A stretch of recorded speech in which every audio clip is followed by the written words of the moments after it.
The man doesn't lead from his wallet. This is a fact. A man don't lead from his wallet. That's why there's plenty of men all over the world married with kids of all different tax brackets, because a real man do not lead with his wallet. He leads with his mind. That's how he lead his home. Mm-hmm. You cannot lead your home with your mind when your wife's wallet is bigger, because she's going to challenge your mind with her wallet. Fact.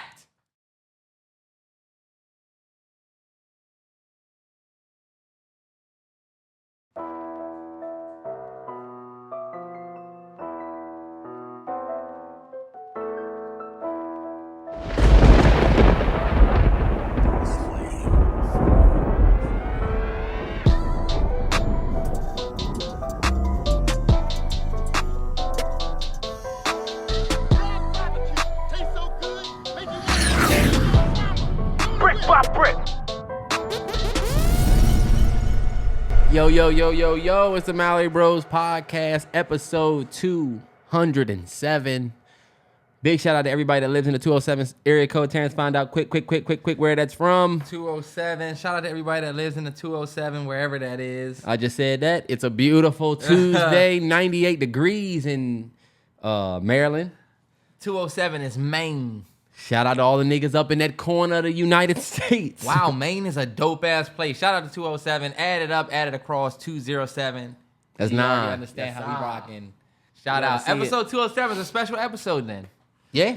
I feel like if you go back and look at all of the episodes that have a 9, it don't matter what it is, whether it's 18, 27, 81, it don't matter. 108. Go and watch those episodes. I swear there's something special about all of them. It's a special gym in every episode, if you ask me. I should have wore the joint that I got in there that say Maine. I should have wore that joint. Oh, yeah. Anyway. Shout out to y'all. How was the weekend for you? We back in the fact. This motherfucker's drinking out the carry-out. They got a... He drinking out the carry-out sweet tea, half and half drink they give you that normally have a top and a bony-ass straw. They got the... no ice. Fucking remote. They got the... this new joint that's literally that they just opened up over there. And they serve lemonade, like fresh lemonade in this joint. Bomb. They give you they give you a half a lemon in the joint. That motherfucker living a dope ass. I ain't got a fucking lemonade. What you talking about? Shit ain't easy over here, motherfucker. Sherry made us some lemonade from scratch. All right. It ain't that. Look, it's a little spot over there. That's why it's in this. I don't want this in. The weekend was chill for me. Didn't get to see Inside Out 2. Yet, but I'm hearing nothing but great rave reviews. They just had a 35% drop at the box office, which is the best drop in history. Damn. It's the best third week or second week drop in history, meaning they only dropped 35% from opening attendance.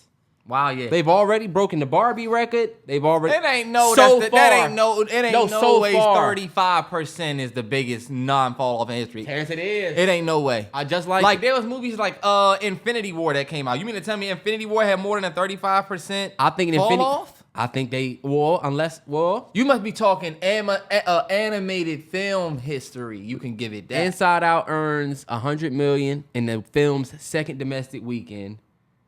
A 35% drop and the best hold for any major blockbuster in history. Damn. It's the 7th film ever to gross $100 million in its second weekend, and it's earned $724 million already, the highest grossing movie of 2024 worldwide. Yo, Inside Out 2 keeps proving to be a lot better than we all think. I think we should all go and see it. I hate it. Looked like I'm getting paid. Somebody was like, "You're on payroll." I'm like, damn, it might look like that, but y'all, the movie is really good. I definitely want to see it. That's definitely something that's next up. Before we get started, man, shout out to everybody that's tagged into the WNBA. I believe I got this shirt from Player Society. If you search that on Twitter, I see this shorty's name on Twitter. But this one, if you just started watching women's basketball, that's Player Society, Playa Society. Dope. Fuck with it, man. The back got the blue on it. Fuck with it, man. Hold on, shout out to everybody that's watching the W. My bad, go ahead. That's what I was getting at. Yeah, for sure. Y'all Reese popped off on CC the other night. I think it's the best when they play each other. When they play each other, if put it like this. That's when it's the most entertaining for me because I like to see the rivalry. There was a Sparks, I think it was a LA Sparks versus the Aces. That was such a good fucking game. That game was good as fuck. Y'all ain't going to watch, though. Only reason why y'all watching is because of Caitlin Clark, Angel Reese. I get it, but trust me, the league is growing. But your weekend has something in it. What is it before we leave that? What did your weekend have involved? I feel like you always do something outside of me that was highlighted this past week. Nothing? This past weekend, we watched the pop out on Wednesday. And I bet. So Juneteenth. With that. So that was dope. Shout out to everybody that joined the Patreon or is a part of the Patreon. I got to see our first reaction to the pop out. Well, mostly, I think we just covered the Not Like Us part of it and then just talked about it. So we talked about the pop out in length on Patreon. We still going to talk about it today. Yeah. But in more so of a post to pop up way as opposed to like the fresh pop thoughts. up itself. I know y'all have seen pop up shit all week. Or since the last time. Because what was that? The day after the pod drop? The night of the fucking... I mean, it was on Wednesday. Yeah, it was the day after. It was the day after. When we did the pod last week, we was talking about how tomorrow... Let's do that. How about that? A Juneteenth recap. We'll start with before the pop out. How was your Juneteenth? Did you have any black experiences? I woke up, made some motherfucking grits, eggs, had a black American breakfast. Okay. Was with my son and my fiance all day. We didn't have any plans but to watch the pop out. So we stayed in. He ran around doing stuff because y'all know my son is walking now. Like first it was like, oh shit, he's walking now. He's comfortable. Nah, he is. He ain't running yet, but he got a quick ass trot. So, just any time I can spend just in the house with them is the best, better than anything. But we went to go see Bad Boys. That's what we did. Okay, yeah. After the pop out, we went to see Bad Boys because Terrance made me feel like shit for not seeing it last pod. And the nigga didn't fuck with it. Can y'all believe that? He didn't. No, it was good. Nah, Terrell, you came home and exploded. No, Terrance, I said it was good, but it wasn't like I need to rush to the theater for this good. I felt good about giving my money to support Martin and Will because I love them. Yeah. But y'all, it's crazy because Terrance will take a movie that everybody loves and talk about how it's really bad. He's done that for years. Everybody loved this movie. Let me tell you why it sucks. I don't like the narrative you're painting, but go ahead. No, I'm not saying that, but I'm saying, look, niggas love the Fred Hampton movie. But you had different opinion. Niggas tolerated and thought was kind of funny Coming to America, even though it had some stuff that was cringe. If you thought that was good, if you thought Coming to America was good, then you need to just watch the new Good Times. Then, that's perfect for you. There was just certain things that happened in Bad Boys that I was like, wow. Absolutely ridiculous. But this is my thing. It was like, well, okay, this would not happen even in Bad Boys 2. Bad Boys 2, they pushed the limit. These motherfuckers riding the Hummers through the favela. The most bullshit of Bad Boys in the very first one with, what's her name, Tia Leone? Uh-huh. She jumped out the damn window in the pool. That was bullshit. That was bullshit. No way she was surviving that. Was bullshit. And they shooting at her? It wasn't. It's a Michael Bay movie. Yes. And you talking about bad. See, this is my thing. That's my beef with Terrell. He came home. I'm like, damn, you talking about this shit like this was supposed to be a realistic movie. What the fuck? It's Bad Boys. I told you it wasn't going to be good. It just needed to be entertaining. It was very entertaining. It just felt like I was watching a too old Martin and too old Will. I felt like that's me being completely honest because I love that's them. true though. Martin You're right. is a PG County legend. Will is Will. Like Uncle Will. I love them niggas. So it was cool. It just felt like this should have been done 10, 20 years earlier. Hell yeah. And it's a shame. It's a shame we always got to respect the history of some shit. We can never be on some new shit. It's always, oh yeah, well, the first one was good. Like Freaky Friday, they just said started shooting. You saw that? Freaky Friday. Yeah. Lindsay Lohan. Yep. And what's her name? Academy Award winner. Jamie Lee Curtis. Oh, that babe back again? Right back again. They just started shooting, I think, yesterday or today. That's gonna be dope. That's gonna be dope. Oh, that's gonna be dope. Because why? Because we loved the first one from 12 years ago. It's just a fucking shame. We always gotta respect the new. Yeah. Off the old. Oh, they got a new Mr. and Mrs. Smith. Y'all remember the old one? It's ridiculous. The same way like Bad Boys was dope, like the Reggie scene, Yes, man. Was dope. And the last scene, the very last scene at the very end, bro, I was dying laughing. That shit was hilarious. That shit was funny as shit. Hey, my Juneteenth was actually dope, bro. Yeah. Because I got to go to the hospital. We had an appointment, so I got to see my daughter's, not her whole body, but we got to hear her heartbeat. Dope. So I totally forgot. What was the BPM? 154 or 153. Okay. Yeah. But I'm just glad you didn't do the. I don't know. How Remember Drake looked at her, told wifey about her. Remember the Drake? That was the one. Remember the Drake Yachty interview where he was like, "People know like all of the weight and stuff of your kid." I'm like, nigga, this is a bad look because how the fuck you don't know? You can ask me everything about Krew stat line from when he got here.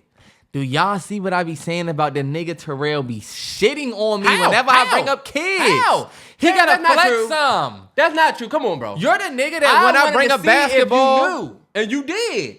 You a part of our flex. We together. Terrell, but you see how you flexing yourself though? Nah, Terrance, any nigga with You kids. can ask me anything about Krew. I'll tell you date. Birthday date. I feel like most niggas that have kids will be able to tell you the date, time, weight, length, right? You're like the NFL veteran who been in the league for a year, right? I'm a rookie, so when I say, yeah, you know, I know the NFL is different. You like the NFL is completely different. But my 5th game, all right, he got to take it to a place I haven't been yet. Is that me or is that you projecting? I'm speaking on what you just said. Terrance, all I said was, first of all, you got First, it right. you see how he chin checked me? He said, what was the BPM? Oh, okay, because if you didn't know, I was going to judge you because I know. A, B, and C. Terrance, that's not you. See, he tried to make me, and that's the thing. That's the great thing about 2024. You get to paint niggas however you want, and niggas will believe it. What about the niggas that's watching your black ass? Anyway, Juneteenth was dope. You got to was see so that, funny, but don't let me step on that. You got to see her, and I think that's dope. Man, it's dope. How's she sitting in there? It was funny because the last time we looked at her, this is before that, her foot was all the way up here. What? She's breech. Yeah, but we don't know if she's still that. She gonna turn down. It's still early. Now, if you go to your... She in that joint. Yeah. She's still sitting up watching TV. But that's dope. She'll turn down, but that's awesome, bro. definitely was a dope thing. And you know what? We didn't wake up and say, okay, so it's Juneteenth, and what are we doing? We didn't. It's funny. We woke up, we went there, then we went to the IHOP, and I said, damn, what the fuck all these motherfuckers doing there? Oh, it's Juneteenth, and motherfuckers is off work. Bro, we sat in the IHOP with mad black motherfuckers in there. This is another thing. We sat down in that joint. The lady come up to the table. She smiling like shit. Hi. Okay. What? This my thing. Sound like she was a friendly... She was friendly, right? Smiling the whole time. Like this, with one hand covering the other hand. And think about it. Me and A-Train, we don't bullshit at certain places we've been to. Uh-huh. We said we're going to get, coffee. 1 cup because she's pregnant. Coffee. I got an OJ, right? Mm-hmm. And we said, we ready to order. She said, okay. Terrell, you know I'm not rocking with this. All right. I'm like, okay, so bet. So I'm going to do the... all she said was okay? She said, okay. And look, you're going to take my order now without writing shit down. I said I want to do the 2x2x2. You don't trust people when they do that? I don't. Because I bet. Now this motherfucker done took 1,000 orders. Sir, I know the menu. bet. I said I want the 2x2x2. 2 pancakes, 2 eggs, 2 sausage, 2 bacon. Mm-hmm. Right? Something like that. I said, instead of the bacon, give me 2 sausage. She said, okay. I don't fuck with it. You got me? You gotta have me. How you want your eggs? I said scrambled, but with no cheese. But I feel like I said scrambled hard. I feel like I said that. Because, they'll bring you up. Here he go. I feel like I definitely said that. I asked for croutons on my spaghetti. It's like, nigga, I would have remembered if you said that. I did. Of course, the bitch bring me 2 pieces of bacon. And she said, did you say sausage? You know I did. And then she tried to bring me, here's your sausage, you get double. A-Train was like, oh, you get double. I said, fuck that, dog. You need to write your shit down. If you're a waiter out there, you need to get a pad or your phone. Because that is a fucking Russian roulette move. That's what I tell you. You putting a lot on your memory because guess what? We know you're not writing anything down. Extra cheese and caramel on the side. This motherfucker gonna forget. They're gonna forget. But you know how you get out of that, servers? If you a server out there and you work without the pad, and I feel like niggas would notice, You always tell people they order back. You always protect home plate. She should say, she did. She said, you want the eggs scrambled That's how hard. I know she was going to fuck up. She read it back to you and said it was okay and still brought it wrong? Yeah. She literally came back and said, sausage, right? Bet. Damn, yeah. Still brought the bacon. You can't fuck up like that, y'all. I said, whose mama is this on a damn Wednesday? You know what she did? She was walking to put y'all order in and somebody said, I never got my sausage or bacon or I would like to order the bacon temptation. We're ready. Okay, give me 1 second. She got to the menu and said, this nigga wanted bacon. Because you're not as sharp as you think. That's the thing, especially it was Juneteenth. It was packed in there, y'all. That's really the point. I used to work with a girl named Randy, and she used to be beast. She could take a fucking table of 10 orders. Some people can do it, but when you fuck that up, they always fuck it up for me. I don't know what it is. It's always fucked for me. It's always, okay. Think about it. Shorty, when we went to the Hamilton, she ain't have a notepad. Told her we wanted the DC wings. Where was my DC wings? She ain't bring them. And then she got to go pick her daughter up. That's why I say, if you're a waiter and you coming out here talking about, okay, so what do you want? I should start saying, you're going to remember. People be thinking they popping shit like they popping big shit because they doing that. You at the Applebee's like this. We went to True Lux in D.C. Average plate, fucking over $100. Nah, yeah. That lady not only knew everything about the menu, but she was taking fucking note just to make sure. Because the brand too big. Motherfuckers spending too much money for me to fuck this up. Yeah. I'm paying $9.99 for a hot shrimp plate at the Applebee's. If you fuck that up, you got Applebee's fucked up. They putting their shit in the microwave. Oh, you wanted French fries, right? Be right back. Don't worry, I'm coming. I did not forget. You got Applebee's fucked up. Applebee's is that spot. That 2 for $20. Mario, heat these back up. Shit, she said they ain't hot enough. Tell you that's fucked up. Y'all really gonna laugh at that? What's not funny about that? Why did you say Mario? Jerome. So the nigga behind the joint, William, gotta be one of us. William. Yesterday was, y'all probably saw, I don't know if you follow me on IG, you saw I posted, I had my son out there. Me and my dad was throwing the baseball. My son was fucking with it heavy. His son got that Dominican blood, y'all. So I'm going to be at the Yankees game when I'm 50. We going to be out there. Trust me, because my dad couldn't afford to take us up extra innings to practice. But guess who can afford it? Me, and we going to be up there. You know what? He has to wear 9 whatever he plays. He will. I feel like you would be on some fuck boy, let him wear whatever he wants shit. Let me keep it a stack. If my daughter plays soccer, you actually get a choice. Mommy can say how you do your hair. Mommy can pick the cleats. Mommy can pick everything. Guess what I'm picking? And you're not. Your number 9. I'm going to be up on the coach like I'm going to be in the line in front of Lil whatever for her. Try and get the 9-penny jersey when they giving them out. 9. She probably, but what if she don't get 9 and she end up getting 20, which was your high school? You was all county baseball. You was number 20. If she get 20, you'll be like, I guess that's cool. And then that could be her number. No way. You have a number. You was born with a number. Sorry. And that number was 20. That number.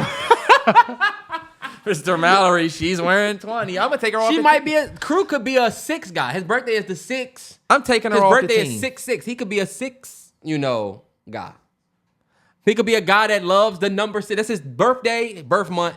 How am I tell him that? And look, it's a 9 upside down. I could give him that. You wouldn't be here if it wasn't for that number. You would not even be sitting right there. You got the nerve to want to pick 4. For what? Do you know what this number has done for your life? Oh, hell. Let's go ahead and start the indoctrination. Me talking to my nephew? Yeah. Uncle T was talking about some crazy shit today, wasn't he? I can't wait for that conversation that me and Krew gonna have. When you leave and I be like, your uncle's crazy. He gonna say, you know what? He's right. He is right, though, about some stuff. Because you gonna be the uncle that come over and be just... What would you do if Krew said, Dad, you a bitch. Fight me. Then that'll be the day. Fight me. Do you remember or roll bounce? When he said, you feel like you a man today? Terrell, he didn't do anything but get his car beat and his son ran away. Oh, it's gonna be different for me. Look, because the nigga said, if I get my hands... Let my son or daughter get the beating the fuck out of my new whip. Please. Yeah, right. Xavier would have learned something if he would have got around that car and got that back from you, because I'm whooping ass. Whooping ass, so now you're beating your kid. Now you hitting my car that I also love. You got to get him back. So I'm going to... that will be the day you really find out what grown man strength is. You think you a man? If he wanted to fight I you. would be like Melvin. Lil Jody, remember? That's right. Call for your mama. Because guess what? G-Ass going to be around the corner somewhere. But nah, Gigi, he need to hit us.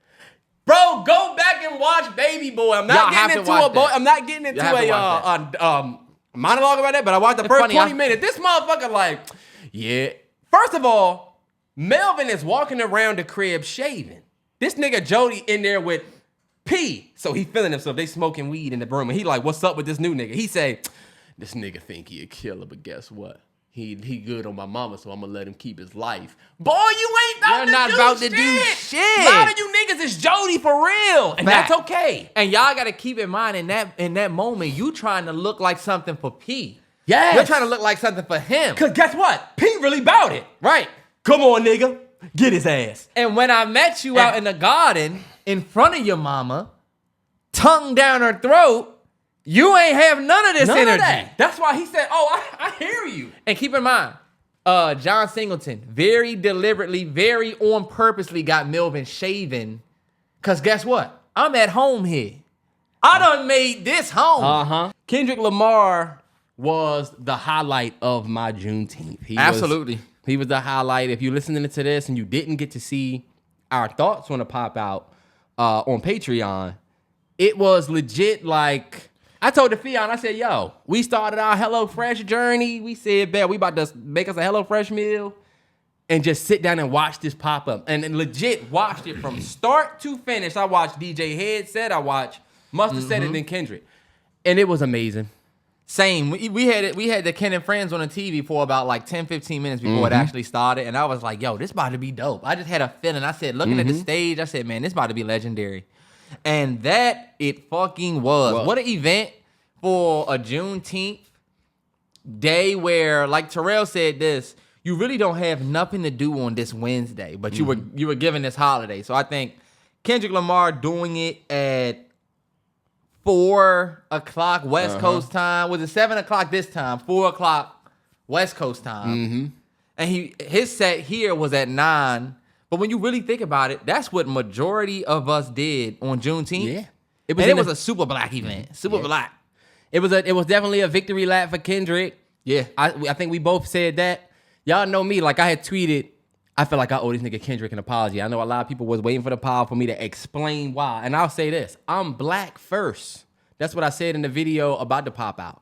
I'm black first. I love us before anything. Fan of everybody. But I'm black first.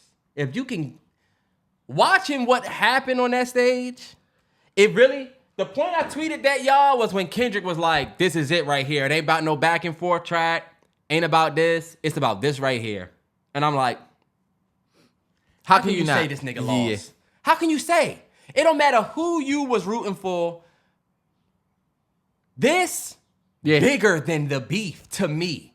The biggest rap beef in history concludes with something as big as that happened. Niggas in the West, for 50 years from now, think about how we look at Ether and Takeover and the Jay-Z versus Nas beef. Yeah. The West Coast will sing, they will sing this story to the children that come up in the West. Yeah.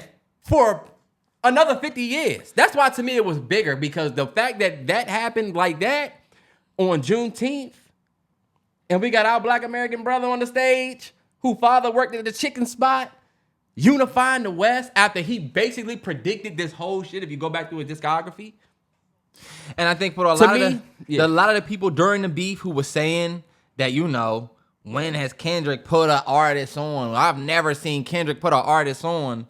For him to go throw an event, and literally you got a bunch of West Coast acts coming on stage before you. A lot of acts I hadn't heard of, and a lot of people haven't heard of unless you're from the West Coast. I think that was just such a dope chess move. Like, to me, you got people who feel like Kendrick is running with the wave of this, and what he could have did is what I was thinking. Look, put a project out. When they said it was Ken and Friends, I thought it was going to be Schoolboy Q performance, DJ Mustard comes out, and then Kendrick. I didn't think it was going to be, yo, we putting the West Coast on the map. I didn't think it was that. Well, when they put DJ Head had a set, and then Mustard and Friends, yeah, I said, this is going to be very West Coast centric. And that's when I was like, all right, this shit can go very bad. Nah, yeah. Not very bad for Kendrick. Very bad if you on the Drake side of things. Because guess what? That nigga went silent. You know what I'm saying? Yeah. And that was the biggest thing, I guess, looking on the outside of the battle is like, he just got more active than you. Yeah. He never stopped. He was at you 100% and never stopped. You got at him, but, and of course we have our difference of opinion on like the rapping performances, but at the end of the day, it just wasn't enough. For you to be the guy, and remember we had the argument on the podcast about the back-to-back? Yeah. This, not back-to-back, but it was right after Euphoria came out. And you was like, this nigga said, I waited 4 days, where y'all at? He should have been responded already. Mm-hmm. Looking back at the whole beef, I'm gonna say you was right.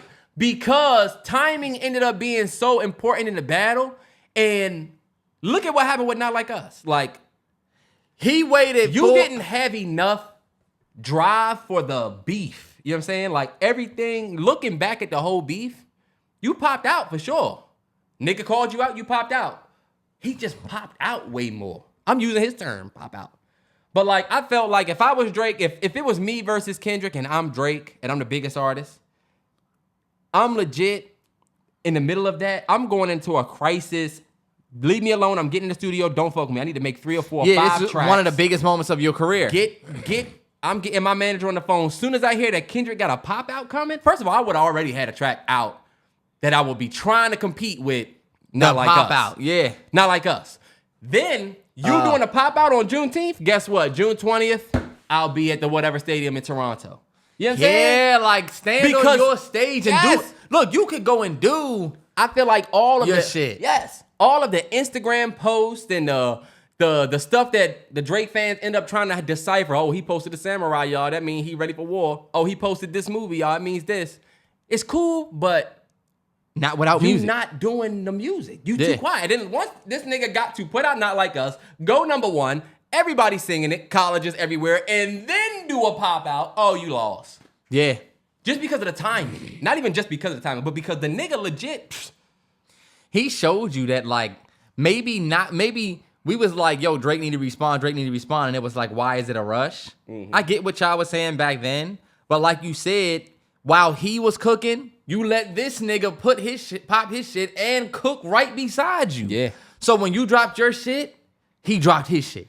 And you were attacked. This nigga had 10 tracks ready when Like That came out. Y'all keep saying that, but we don't got proof that he has 10 tracks. I thought it was proof that the nigga had, DJ Head said that Kendrick had pre-recorded records that he would just go doctor, bet. I'm gonna go with this one. It's like generational, I don't like this nigga, so this is happening. I wonder how old some of that shit really is. Anyway, just speaking on the event, if you're not from the West Coast, I understand you're not gonna understand the importance of what happened on Juneteenth this year. But anytime an artist can unify an area like the West Coast or unify the West Coast in that type of way, where gangs come together, people that don't like each other stand on the same stage, all out of respect for one dude, y'all need to understand that is like such historic black power. You know how hard it is to do that? We've seen people with names that are incredible do that. Like people like Malcolm X, Martin Luther King, like big dogs who said, yo, everybody who's black, listen to me real quick. Like, we're not saying that he's talking for the black people in the whole country and uniting the country on some Malcolm X shit. But like, I do think credit needs to be given to Kendrick for bringing those people on stage and bringing the West together without some bullshit. We could talk about how many rappers, all the rappers talk about is killing and drugs. Well, guess what? On Juneteenth, niggas came together on some dope shit. And that's, yeah. You know? Yeah. We can commend our good moments too. And it was gangs. Oh, it was gangs. Shouldn't we commend this more then? People was like, Kendrick is bringing together gangs. What are we saying he's bringing together the West for? Nigga, who do you know that can get gangs to chill? Nah, yeah. You know? These niggas on stage have lost men Yes. to a set that's also standing on stage. Right. You can. I feel like there's people outside the culture though that don't understand the weight. Like, yes, Kendrick is bringing up. He's been uniting gang culture. If you received it that way, then I guess it just says a lot about how you interpret the whole shit. And I'll let you have that if that's how you interpret it. The way we interpret it as Black Americans that understand even why gangs exist in the United States, it's a huge thing. The gang argument to me is so flake because it's like, come on, y'all. He's not uniting gangs on some fucking Avengers Nick Fury shit. Nah, yeah. He's making niggas put the tool down and just chill for this one time. Did he fix the gang culture in LA? No. Are some of them niggas gonna go back to start killing each other again? Yeah. Right. But he's showing that with a good cause, niggas will chill out and come all together. That is the biggest point. But okay, so let me ask you some questions that are like the controversy joints, right? Okay, yeah, because there are How some. do you feel about people saying the good cause is all about Drake? Or think about it, Big Boy came out and said this wasn't about Drake, it was about unifying it was about, you know, the unity of the West Coast XYZ. And a lot of the Drake fans are saying shit like not about Drake, but you played Not Like Us 6 times, or not about Drake, but XYZ. And there's some people that say if there wasn't for this beef, that wouldn't have happened XYZ. To that you say, well, I have a response, but I would like for you to say first. A lot of people thought that Kendrick was going to use this opportunity to put a project out. And to me, that would have been him really milking the situation or using Drake's likeness for an album. Wow, he dissing just so he could drop. That's what a lot of people were saying. I think he was given a platform bigger than he already had with this beef. I think he was already huge, but I think this just was like another, I'm back on the fucking map. I want y'all to think about a actor, right? That's how these rappers are kind of like. When it's your turn for the big movie in the box office, think about it. You don't want to compete with Will Smith. We don't want to compete with fucking Viola Davis, Denzel's. There's people who box office, we don't want to compete with you opening weekend. So like, I think with Kendrick, him getting all of this notoriety, this was the perfect time for him to say, okay, bet, I'm going to take this and put a project out. If he was still trying to show who he was as an artist, he would do that. I think for him to take this opportunity and put the West Coast on the stage, that to me proves, bet, this not about nobody, because I could have did anything with this. I could have made an album. I could have did a video for this and said, fuck it. I think he chose to say, yes, I was in a battle with the biggest rapper right now. And yeah, I'm going to put my hometown on the map behind it. People are like, oh, this is all because of Drake. No, it ain't. We not celebrating him beating Drake. They're not celebrating him beating Drake. They're celebrating the fact that he took the West Coast and put them on a big stage in the middle of this moment. He didn't have to do that. So do you think the moment, but the question, do you think the moment happens if Drake doesn't respond to like that? No, I don't think so. I don't think Kendrick takes like that and goes and puts it on the big stage, but I feel like that's unfair to say. That's like saying, I agree. You know. Well, let me say what I think. I think it is about Drake at its root. You know what I'm saying? Like the beef. But I feel like this pop out happens because of Taylor Made freestyle. I feel like we look at Taylor Made and say, all right, this AI shit, whatever. He used AI, right? That's how a lot of people talk about Taylor Made. But I feel like that's one of the tracks, out of all of the tracks that Drake dropped to Kendrick, that's the one I feel like that pissed Kendrick off the most. Cause you fucking with the legends, you fucking with the West. You see how he was like, oh, so we not gonna let nobody disrespect the West Coast, huh? Yeah, we not gonna let nobody disrespect our legends, right? I felt like he was pissed about the Pac shit. He did not like the Snoop shit. I felt like he didn't like that, and I feel like if that didn't happen from Drake, I don't know if he takes the I'm gonna unify the West Coast angle, and I also don't know if the West unifies. Cause think about it. It went from being Kendrick versus Drake to now you just involved the West Coast. The West Coast was already gonna be on Kendrick's side, of course, but you see how niggas like Game was like, fuck fuck with Kendrick, but Drake is also my brother. That's why, I felt like more niggas might have done that if it didn't become, think about it. Wack 100 was like, YG is from Compton. Yeah. Same you knew that. Which I don't know why my brain I knew the nigga was from California. Nigga, I'm from Compton. I'm like, of course the nigga's from Compton. But what Wack said was, I don't agree with everything the nigga says, of course. The nigga said wild shit. Yes, but he has. Go ahead. He has. But he said if you YG, you from Compton. This nigga Kendrick is this and this nigga. You can't be on the side of that nigga. Because he said, guess what? It's not only you got to deal with Kendrick, you got to deal with the rest of Compton. Yeah, of course I'm going to stand with the neighborhood. Yeah. The fuck? I thought they just showed YG they just showed YG at the Not Like Us music video. And I said, damn, Terrell, you said some true shit where you said, one of the parts of, was it Family Matters? Where he said, you know who really bang a set? My nigga YG. It's like, damn, that boils the whole shit. You got YG on stage, Not Like Us. Dancing. He says you gotta pop out and sometimes you gotta pop out and show niggas. When that happened, I looked at G. I said, "This is cooked. It is cooked." And they was talking about how Braun was there. Yeah, you saw that? Nah, yeah. First off, that seemed like such a dope event that a lot of people were at that we didn't realize were there. I got another question for you. Yeah. No songs performed from Mr. Morale, right? Mm-hmm. For me. Because niggas was like, oh, there's no hits on there. I felt like he could have at least performed Rich Spirit. If I'm being completely honest, when he performed All Right, it was like, oh, okay, cool, All Right. Of course, you got to perform All Right. But I wasn't excited about it. You got to perform All Right on Juneteenth. You know? Yeah. That's why I said it makes sense for sure. Backseat Freestyle, Money Trees makes sense. The Money Trees callback. The Money Trees callback was talking about fire. how it's like, you brought the West back and the Money Trees... That's song, another shot. That's another one that I felt like he needed to play that one. Yeah, for sure. Now, Rich Spirit, he should have played. Rich nigga broke phones. Stop playing with me before I turn you to a song. The nigga did it. Yeah, you could have got that off. He could have got it off. So what do you think? That's just me being selfish though about what I want to hear from him. You think he ain't play Rich Spirit because what? I just don't think I don't think he might have thought it fit the set. I don't think it's a bad thing he didn't play it. I'm just saying I would have liked it here. I just don't think he might have thought it fit the set. Okay, yeah. I don't think anything from Mr. Morale really fits that set.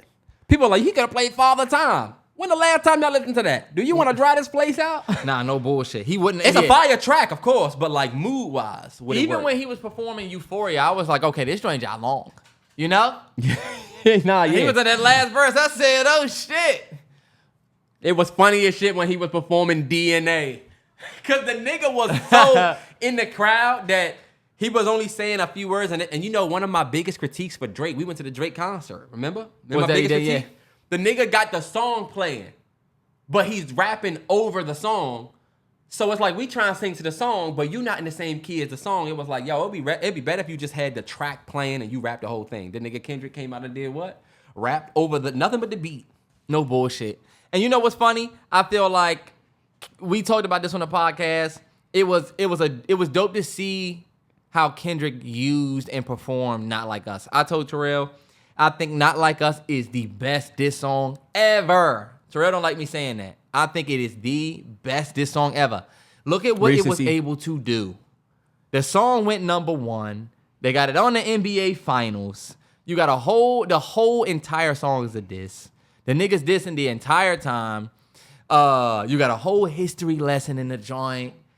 It became a fucking black anthem. Like, what diss song stands like that one? That's the one thing I don't like. We Gonna Be Alright is the black, and it is a black anthem. When it came out at the height of like the police brutality shit. It was like a black anthem. We Gonna Be Alright. Like, all right, bet. This is not that, and I get we loving it. It's Juneteenth, we playing They Not Like Us.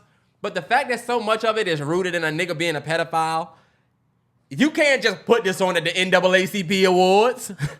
I guess. Nah, no bullshit. Even the clean. That's why I said it's the best diss record ever, because it is a full-fledged diss. Even the clean version is very much a diss record. Yeah. I would not put it in anthem level, and I don't think it's the best diss record of all time. I don't think it's better than Euphoria. Euphoria was like this nigga Kendrick was serious. Think about it.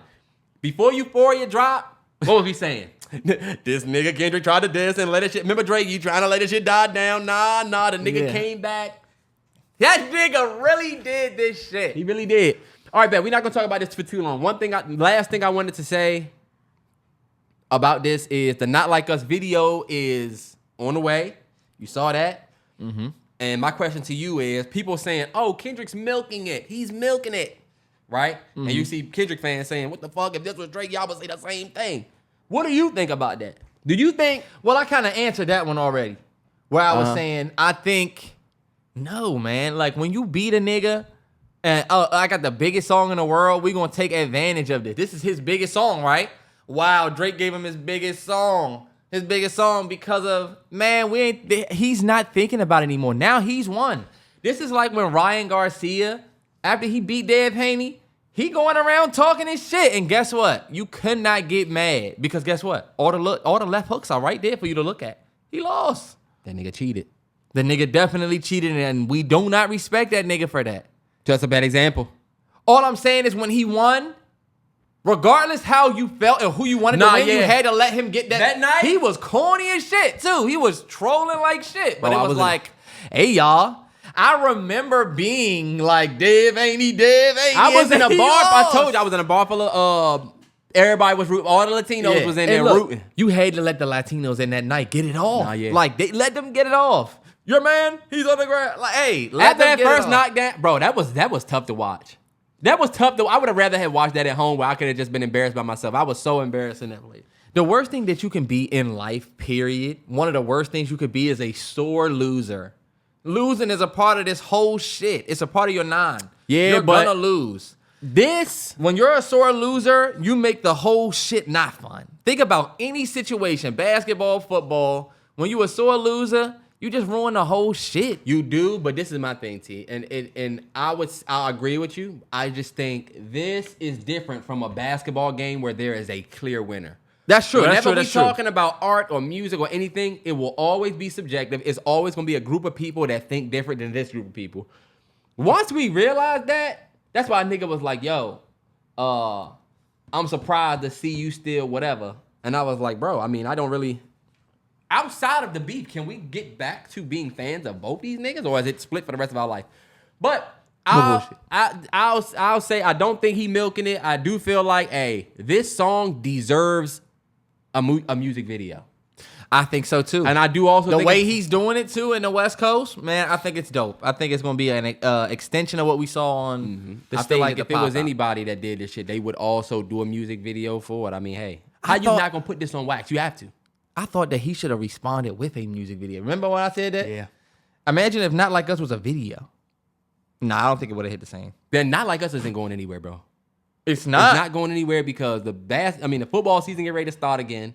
If you don't think these HBCUs and bands ain't get ready to interpolate that drink, but they bro, it's about to get ugly. The Mariners got some bum ass niggas on the mound. What happened to Woo? Anyway. Yeah. Big shout out to everybody that celebrated Juneteenth the same way we did and watched the pop out. We are moving. Yes, man.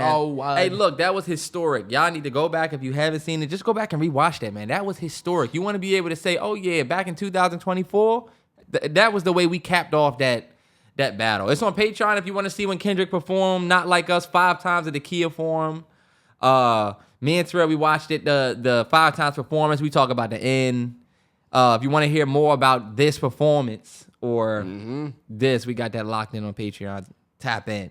I did want to talk about this. I don't know if y'all probably have seen over the last 2 days, but that rapper, what's his name? Fulio from Jacksonville. That was one of the craziest stories. If you're not really familiar, he's a rapper that made a diss song about a guy using Fantasia's "When I See You," right? And the nigga is literally in the diss record, he's talking about him. He like shot him dead on his birthday, left him something to worth 3 dead into something. He was detailing this. I guess one of his. It gets bad. It got bad with death. It was bad, and he ended up dying in the exact same way on his birthday. This couple days ago, he ended up getting killed on his birthday, and it was one of the first times, bro, in a minute that I was just embarrassed for us on the TL. Nah, yeah. This is just so fucked. You know the environment or put it like this, you know the lifestyle that comes with that level of entertainment. Because what you're doing is you're entertaining people not only with music, but with life threats. Yes. Like your entertainment is how hard you are threatening other niggas. Mm-hmm. Like niggas forget, like King Von, that nigga, and like niggas like Dirk, they are throwing real raw shit out in the open. And you know how easy it is if you're a nigga like Dirk and you don't even live there anymore? You know, you could talk about shit. Once you got money to push shit, you could push shit. Mm-hmm. A lot of these niggas want that lifestyle. That you want to live and rap like a boss, but you're touchable. You still having a B-Day party up the road where niggas can get you. At the Holiday Inn, there's a Holiday Inn. I wouldn't even stay at a Holiday Inn, and I'm not rich. And you can't. Where's the Marriott? There's another thing, y'all. Rest in peace to that brother. His family's probably hurting behind this because guess what? You know what's fucked up? Behind all these young niggas that's making this music, it's still a nigga that fuck with Madden. It's still a young nigga that'll be like, oh yeah, that shit was funny. I'm gonna keep it a stack. You ever be, and a lot of us can be in this situation, you ever be around a nigga, you know, fellas, you know he hard. Pause. But I mean, like, you know this isn't a bitch ass nigga. Nah, yeah.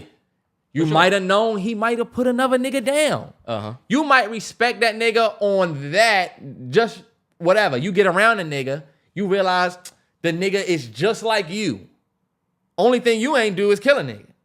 But you start realizing like, damn, you know what? I don't know what life did to you or took you where you had to do that, but in your core, you a regular nigga. Yeah. That's why I said, damn, it's a sad thing because the nigga died celebrating his birthday. Since we young, we just celebrated Krew birthday 1. Mm-hmm. It's like, you still a young nigga. You still you are still a young dude. So look, let me finish by saying this. Mm-hmm. When you're not made, when you can't get out of the Holiday Inn life, you can't do what these niggas do. You can't laugh at another nigga's. I'm gonna keep it a stack with you. If somebody did something to Terrell and he passed away and you online laughing about it, trust and believe I will never forget that. I will never forget. And if I see you, I would crash. I would crash. I would legit crash. Especially if they're at the Holiday Inn. They're at the Holiday Inn, bro. I would do things I would never do. You know what I'm saying? Like, I would turn into a nigga that I never was. And you playing with niggas that already lost. So what they got to lose? I lost already. Now it's your turn to lose. Nah, yeah. Like, did you see his girl posting and said, I won't be the only one crying? I said, Dad, that's so dark. Like, we don't get cinema for the life we live now. Motherfuckers still want to make a movie, and when a nigga get killed, they still acting like this is Boys in the Hood. Go in the house, yeah. Go in the house. It's the same bullshit. Hold up. We should see the phone action. We should see more FaceTime. This is not something we should want to... No. I'm just saying. You're right about the cinema, but like we're talking about some real shit. No, but I'm just saying that to me was cryptic. This is the way we see the messages. It ain't like back in the day. No, you're right. But it's also just a terrible, like, okay, so what now? It's a war. Yeah. Because what she's saying that means somebody else kid that you just said that love Madden gonna die. That's what I mean. Like the fucked up part about these choices that you make when you a young nigga is have consequences that don't go nowhere. Because like I said about only reason why I said this, the girl said, I won't be the only one crying because she is now taking notes. Because you see what's the dude, something. Oh, I seen it was another nigga that posted another video. And he's celebrating. You are another young nigga who probably want to be here. You think about a nigga you had beef with in high school, y'all. If you see the nigga, you might say, this bitch ass nigga, oh, he's getting cheeses? Fuck that nigga. But then you would start thinking, that shit was a minute ago. And you would be like, you know what? Fuck it. What was we even beefing going about? Over there and pressing a nigga. That's how y'all are gonna look at the little ass. Even though you got a switch, even though you got a Glock, you're still gonna look back and be like, "That was fuck it. I don't give a fuck no more. Now I got kids. Now I got. If he not popping shit, why am I popping shit? That's why it don't be worth it. Like that's why, believe it or not, these youngins are a little different. The laughing and going to a nigga grave, bro. We grew up and watched that happen. We did. You remember the nigga that was from here? went to, what's her name? Grave site, poured the alcohol, burned his photo. The nigga died in like a day. You died like 24 hours after posting that joint. Mm-hmm. We all remember. If you remember the DMV, you remember that. Soon as the editor said, hey, bro, it's good and we going up, you got to celebrate that video for a day and then you're not here. And then they took you out. Yeah, that's why it's so crazy. And I feel like we getting to a point where this next generation is just a little bit crazier than maybe we made. Nah, Terrell. These niggas are just as crazy as we were. And we were just as crazy. We was not crazy. It was way more crash outs now, bro. Let me tell y'all the cycle. Crash Bandicoots. The cycle that I've seen, and I'm 30 now, so whatever. I just remember growing up and seeing the old heads saying these youngins, and I was young. And the older heads was saying these youngins crazy. Then we got older and became the youngins, and it's y'all generation is crazy. Then we became a little above, and now look at us. We saying the young. Do you know these young niggas are gonna? For years, the young niggas are crazy. Even since the 50s, they were saying the niggas when was born in 40s. They said these 60s niggas, they crazy. But Terrance, you know it got worse and worse and worse. I'm just saying, I think it's getting worse. You can't even drive a Kia and live in Northwest. They gonna take your car. You can't drive a Kia in DC. You see how I said Northwest? Nah, yeah. Think about it. In a nice area. We starting to have crime on U Street. It's crime. A nigga got shot in front of the Ben's Chili Bowl. What? Man, niggas been getting shot in front of Ben's Chili Bowl. Terrance, no, they have not. Niggas been getting robbed in nice areas. It's just more coverage now. Motherfuckers come from Seattle, from other places, and where they want to go. DC landmarks is what? If you go to the fucking National Stadium, there's a mock what? Ben's Chili. If you could get out to the actual spot, niggas was not getting shot at Park. Nah, you weren't. Niggas didn't have to worry about crime. You knew you could go up, you could make a couple lefts, and now you gotta worry. To take one. But it's getting worse, bro. Look, let me keep it a stack with y'all. This is what we like to do as black folks. We like to take one event and then make it seem like, oh, I don't go to that Golden Corral because they be shooting up there. If one bad thing happened, Terrance, we like to say. But you talking about a DC that had its highest murder rate but it ain't niggas shooting Park. Since 2007. You getting on here acting like niggas is just shooting Park up. They not. Yeah, was it a shooting there? Yes. But it was not a... It's just certain shit you would never expect to happen in certain places. You're right. And then it start happening, it's like, damn. You know what? Let's tell this off and end this here. Rest in peace to that dude. I think it's an eye-opening situation because we all saw... the diss he made, dissing other dead people or people who died. And hey, look, this is just really a reminder for most of the people out here who are thinking about that type of lane. I know most of us are just trying to get it how we live. But if you thinking about that lane, or you even just in hip hop and you decide to come out at a nigga, or let's say you want to say, fuck the nigga that worked lane 3. What's his name? Fuck Carvel. He's a bitch. Hold on, wait. Make sure you know who that is. Because it's not worth you have to stand petty shit. You will have to stand on whatever words you put out. And that's the saddest shit about the nigga dying. Is the fact that if you would have never done this nut shit, you would still be here. And now... or you would get more compassion when you pass. You don't want people talking about how you was a menace. Yeah. Like, it's the same thing like if... you don't want to do that to your family as well, you know? Yeah. We was having I forget who was me and G was having a conversation with. And we was like, yo, you going 100 miles an hour. If you kill somebody or if you die going 100 miles an hour and you kill a small family, not only do we have to deal with losing you, we got to deal with the backlash of your poor decision. And now we got to watch people tear down the person that we love because they made a dumbass decision. Fact. And so that's also something you got to think about. Like, this nigga Fulio family got to look at him basically getting clowned while they mourn in the beginning of your death. Right. And it's like I said in the beginning, they don't know Fulio, this hard demon rapper. They know Jaden. This is so-and-so. He used to play Pop Warner. Yeah, maybe he caught the... Think about it. I'm going to love Krew for different reasons that his friends and his fans would love him for. Nah, yeah. Because we was there for the 1-year birthday. That's why I say, yo, damn, this shit tough, y'all. I'm going to keep it a stack.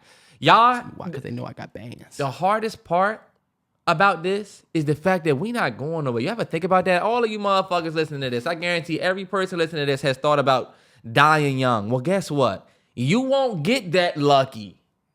I tell myself that all the time. If you ever sit in there and you say, oh my God, my heart racing. It's about to explode, I'm gonna die. Or you just think, oh, I got a headache. I'm gonna keep it a stack. If my heart would have just stopped beating right now, I always say that. If my heart just stops beating right now and I'm gone, it'll be sad as fuck, but low key, damn, I got lucky.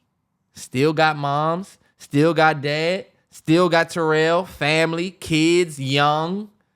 Bullshit happens. The nigga. What do you mean by you got lucky? You died. This the thing. You didn't have to experience some of the worst shit that you have to experience in life. You think you gonna get lucky and die before your parents? That's just a very interesting, think about it. Cryptic, weird way to put it. Because it's not luck. It's not luck. And I don't want to piss anybody off. Don't take it too serious. But that's how I look at it. God would be, think about it. Kobe died at 400 miles an hour. You just lights off. I feel like y'all never heard anybody say that they would rather just die. There's people who want to die young because they don't want to see. Well, it's like a certain group of people who think they're going to die young, and look like if you die young, you forever young. Because when you die young, there are certain parts of this life that you won't have to experience. Mm-hmm. And I think about that. I think, damn, you know what? Well, you think you bring up Kobe, and Kobe died, but if you look at, and he died quick. But I would say even if he had to deal with losing Vanessa or even dealing with a daughter gone, nothing is worse than you being gone because you still want to be here. I know one day I'm going to lose mom, dad, potentially you, but I still want to be here. The most unlucky thing that can happen is if me gone. I get what you're saying about how you can't escape. You really can't escape what life has planned. That's how I don't look at it. Of course, it's not luck that you died, y'all. Of course not. But I think, damn, you know what? If I were in a car accident and just left the earth and just, I'm not here anymore. After that, I would be sitting somewhere, wherever it is after this, saying, damn, so what happened? You know? Like, I didn't have the experience, not near loss. I'm only speaking on the fact that these people are in their 40s that just lost this kid. You know what I mean? Mm-hmm. I could get all the way there and then, you know? Yeah. If I died at 21, loving what I did, some would say, damn, you didn't get to the part of your life where you had this and then this person, you lost this person, you lost this went down the drain, this. You didn't get to see if your plans didn't work. You didn't see the end of your life. You didn't get to see that your kid gets with this fucked up ass person. And now you gotta, you know what I mean? Uh-huh. You got cancer. You got this. You got shit you gotta deal with. It's like, damn, you know what? Boy, if I would have just got taken out, not that you would want to die, but damn, so much strife that you're going to have to experience. That's just a part of life. That is a part of life that I do feel like everybody should experience. That's the ups and downs. And like Viola Davis said, the hills or staying in the medium part. There is a part of me that feels like, damn, not that you're lucky if you die young, y'all. Don't quote me wrong in that way. But I feel like me personally, damn, I know darker days come later in this life to the point where if I wasn't here for it, I feel like, damn, like, everybody else mourns me, but you're not here.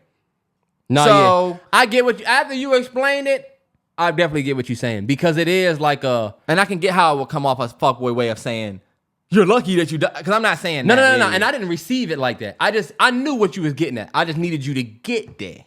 Yeah, but hopefully I definitely understand that. Not trying to dark us out, but sometimes you gotta say real shit amongst, you know. Yeah. The rainbow fish had to give away a couple of them motherfuckers that had friends. Right. Even though he was a motherfucking asshole. Shout out to Rainbow Fish, man. That was such a dope book. Ain't no damn shout out to Rainbow Fish. Rainbow Fish was terrible. It was a good book. It was a good book. It wasn't supposed to be about the story either. It was supposed to be about the visuals. Yeah, but guess what? When you read the words, I remember the visual. I was like, oh yeah, rainbow If fish. I wrote Rainbow Fish, I'd say, who is this fuckboy ass nigga popping it? Didn't he buy our book? Fuck out of here. You popping it to your kid, didn't you read it? I read that bullshit and regret it. That joint still sitting up on Krew bookshelf, the prettiest book. Fuck out of here. You got my boy bookshelf fucked up. Cause that motherfucker decorated. I can show you a video of him going and well not gonna do the dad thing. Yeah. But Let me show you him picking up his binky. Y'all gonna call it a binky? I know that y'all been saying that. Honestly, the same thing the other day. Binky? We called him what do we call him? I don't Passy. We called it a passy. Give me that passy. We Y'all would gonna say probably binky? call it a passy. Nah, y'all already saying binky. I've never heard that ain't Aunt gonna say change. binky. I heard Aunt say binky the other day. She never says passy. I've noticed that about y'all. Y'all gonna be a binky family. I think it's dope. Embrace it. Look at him. Look at Terrell. Y'all see what I'm talking about? How was this? Oh, are On y'all Twitter. gonna do? Twitter, I sent you. Oh, okay. And you need to listen to this actually because it's the Jayda clip. You always think somebody trying to sun you, anybody trying to sun you, boy? You're not sunning me more than you're flexing your own little. I'm not. What's the flex? What flex is that? I did flex over the weekend. It was the Beyonce thing going around. Did y'all see that? This is a clip of Jayda, who has famously been with Lil Baby for the longest. I'm not even too sure if they still together. But they were talking about dating men with money and dating men that don't have money and dating with women that have money. Yeah. And I just kind of want to know what you thought about what they say. Bet. And they talking to Wallow and Gilly. Shout out to them boys. Yes, sir. $1 What's million the name of worth of their game. podcast? $1 million worth of game. They get it. Oh, why you say it low? I ain't hear you. You clear your throat. I was, You said, yeah, no. Mm-mm. no, I ain't hear you. That's what I'm saying. Oh, yeah, no. No, I'm not. I have to have. I feel like that's one of my. As a man, I feel like you just should have more than me. Like, Yeah, because dating somebody that doesn't have more, they're gonna try to make you feel less than. Yeah. As a woman, that's how I feel genuinely. I know girls who are more dominant in the relationship as far as financial status, and their boyfriends try to dog them out just to make them feel like they not that bitch. And I never want to be a part of that. But if I'm gonna be in a relationship, I'd rather it be with somebody that that could benefit me rather than somebody that's taken away from what I got going on. Because these men that don't have the financial status that you have, they are gonna try to just make you feel like you're not her. Mm-hmm. I've seen it. I have plenty of friends that got hella money and they got a regular guy. Ghosting. So is she saying you can do it or not? I had to ghosting. So you know how people interpret. You got plenty of friends with hella money that have a regular guy? Now go back to your Twitter. This is how people look at how. Can a guy have less than- Look at this. Look at the tagline for it. Look at what they said about it. Lil Baby's baby mama Jayda Wada says she prefers wealthier men. I'd rather be dogged by a rich man than a broke man. And she didn't even really say that all the way, but that is how some people interpret that. So the biggest thing about that for me, I don't think that's even what she said. I don't think so either. Yeah. But I can tell you why they saying it like that. It's because she was like, if you get with a man that don't have it, they're gonna try to like bring you down. It's not up to me to say anybody's experience. You know what I'm saying? And we've heard of that before. And we've heard of that before. And we get that it's not all men, and we get that their experiences could be very unique, as they would say ours were. Mm-hmm. So you can't necessarily make that your measuring rod. That's the sad part about it. Yeah. But what you feel about her saying, I'd rather at least be with somebody that I can benefit from versus being with somebody But you that'll got, feel threatened But you by. have hella money. What are you benefiting from? You like you said, you have hella money. You know, you got friends with hella money. So dating a dude that's wealthier than you, let's not lie. We know why you want to date a dude that's wealthier than you. It's because of what you're saying. You know that if you make more money than a man, then you feel like he will dog you out. So much so, you've heard so much so that even if he's not, you're not going to be able to sustain that relationship, because the hard truth is this, y'all. They can't date a man with less money than them because their ego will not allow it. That's a fact about all women. T. Not all. Jesus. It's already goddamn. Goddamn. You said that could already be generalized. When you add the generalization to it. I guess you're right. But this is my thing. I feel like most women do not want to date a man that makes less than them. We could say that. I would say, yeah, you definitely want a man that makes more, given that it's not just because of ego, T.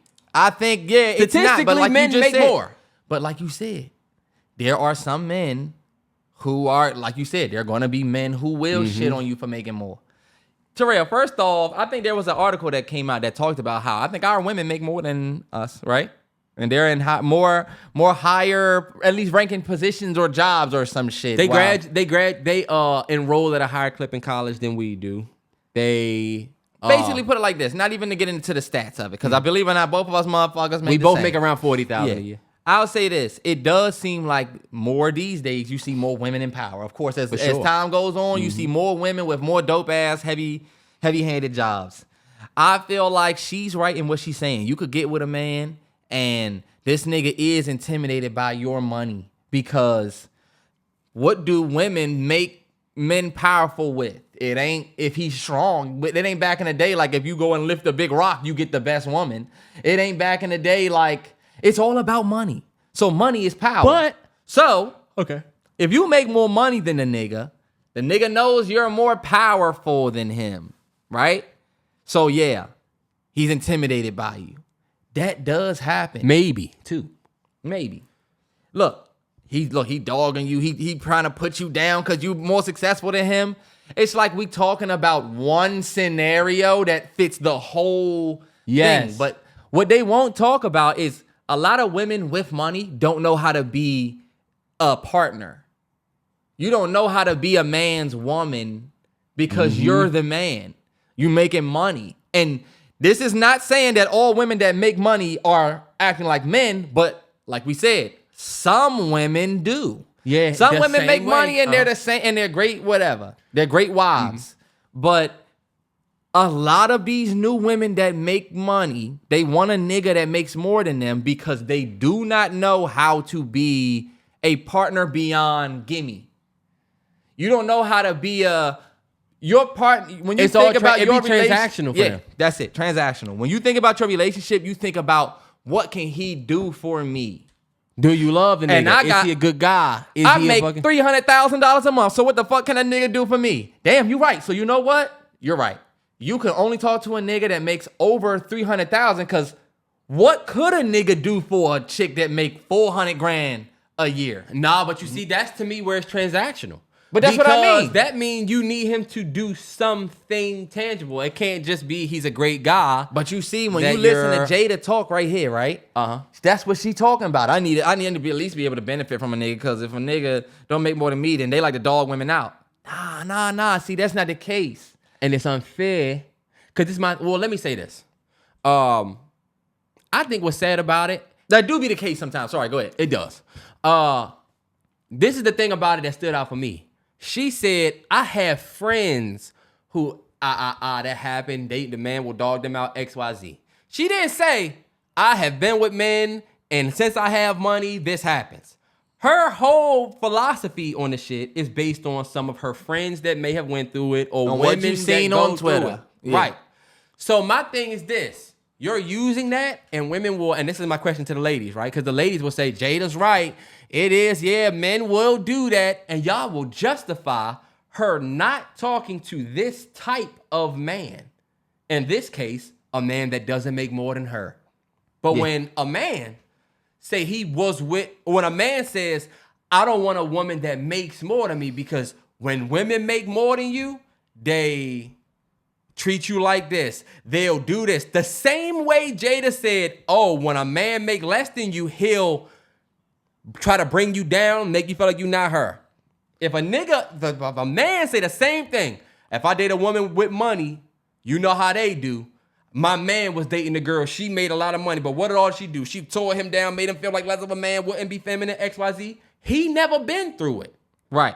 Y'all will tell that same man that he's weak and he's not ready for a woman and he's misogynistic, he's this, he's that. Look, you didn't even experience it. You're going off what they saying on the TL. But when the table flip, and she's saying it, we justifying it based on the few Based on the experiences hearsay. Oh, Yeah, I know this person. Y'all always got somebody y'all know to justify it, and it ain't your black ass. And my thing is this: if you say you know somebody XYZ, we don't give a fuck. Yeah. It's your beliefs, and you are the one that's misogynistic. You are the one that's fucked up. You are the Right. And to me, the whole thing became like okay, this is how.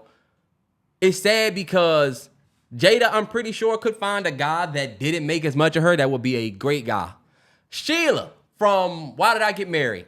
When she met Troy's black ass after just going through what she went through with Mike and Trina, the last thing she was worried about was how much the nigga made. She just needed a good guy. But that wasn't a good example. It's a different situation. But when you think about it nowadays, you're with Little Baby. If he start fucking Trina, you're not gonna go get with Troy. You need another Little Baby. Nah, yeah, you're right. And you wondering why this shit keep happening. You just seen, I ain't gonna put nobody on Front Street, but long story less long, these rap niggas be cheating left and right, and they be staying because of that mindset. Yeah. I'm not gonna be with no nigga that don't got no money because, look, that's just all bullshit you saying for real. Yeah, He'll dog you out. He'll make it seem like it's you're not like her. high school, y'all. It's Come like on, y'all. saying, it's like, this what it sound like to me. It's like when you was in high school and you say, I'm in 10th grade, I'm not talking to no 9th grader.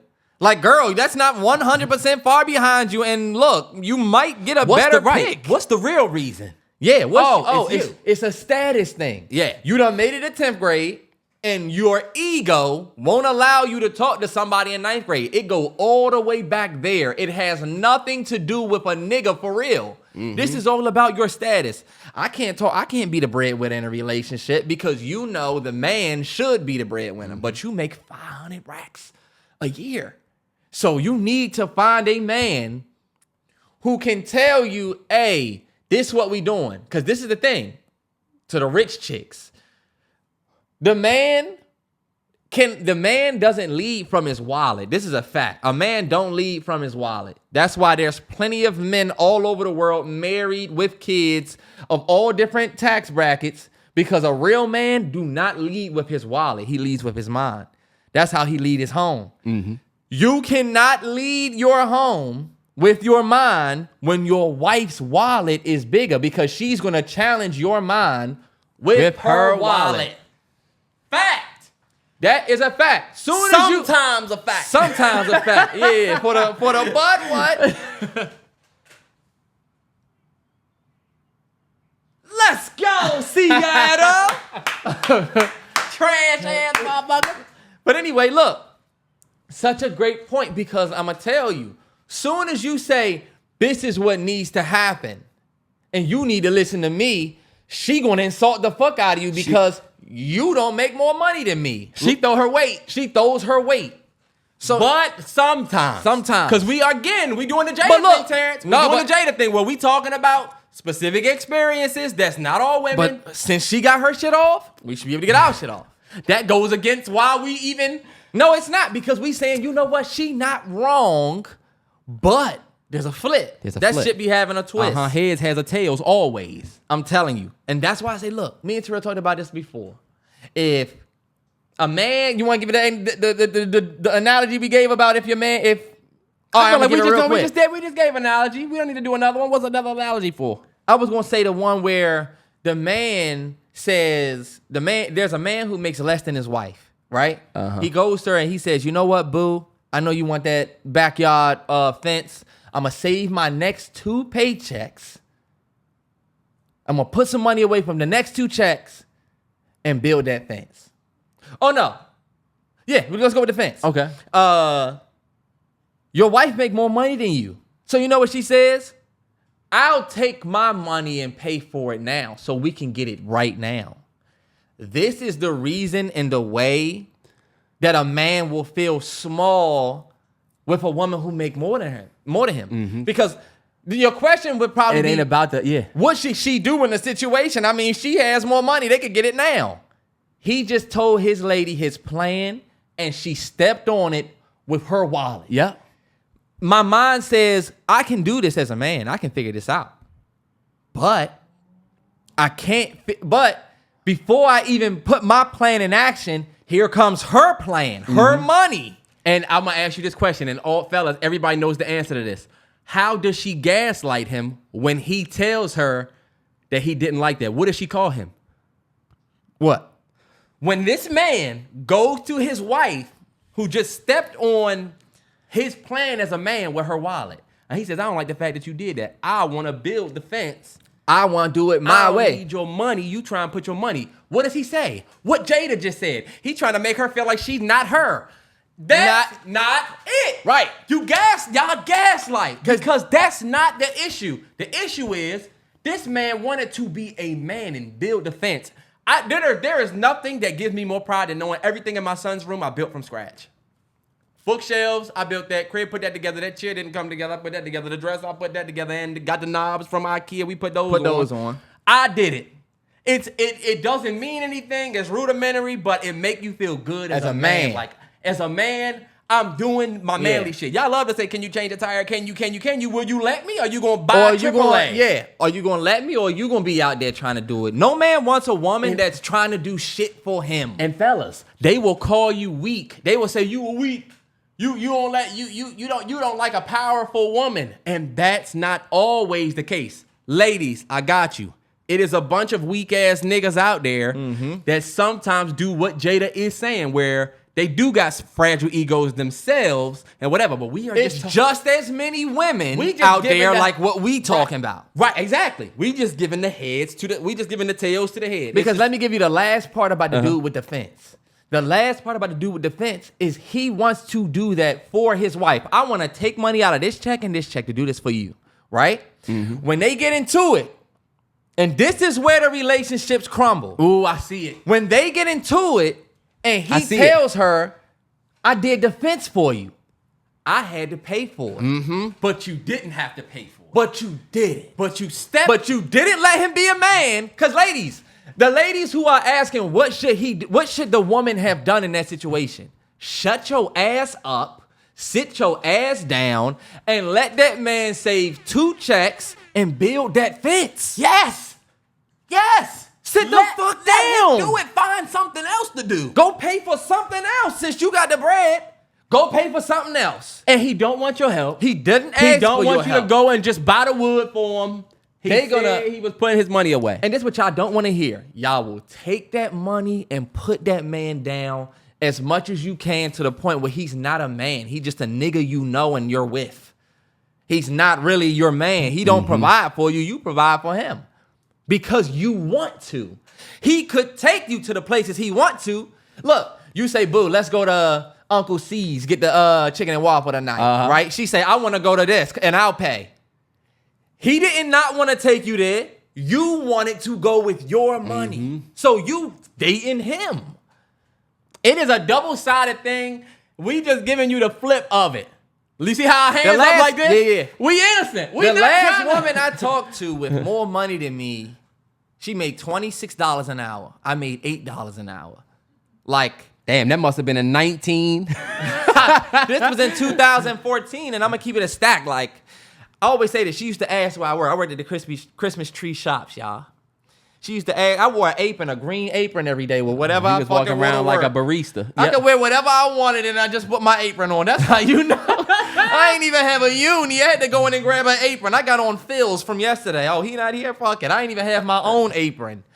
Damn. I was embarrassed to tell her what I did because, hey. Okay, now let's ask the question about your manhood. Yeah. Is that you being... It was me being weaker and not ready for a powerful woman? A woman that is a little bit better than you in stature? Because why did you feel embarrassed to say that you worked at the Christmas tree shop? Because she was a flexer. She was a flexer.